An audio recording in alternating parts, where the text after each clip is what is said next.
Hi everybody, it's Auntie Lisa on Sunday, June 6, 2021.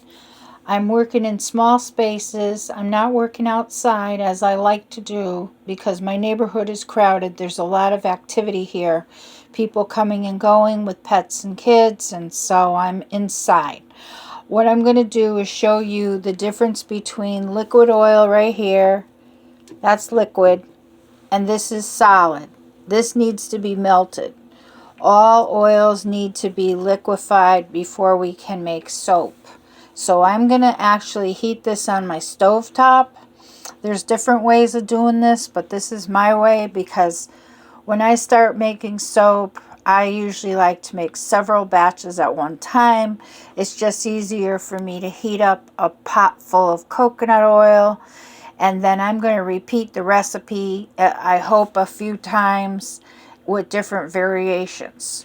So today I might have my specialty oil as broccoli seed oil, and it might have a green color. And then tomorrow I may do the same soap except brown, and then have different additives in the water. Alright, so thanks for your patience. I am very slow and I do appreciate your patience, and somehow it does work out, right? Okay, bye.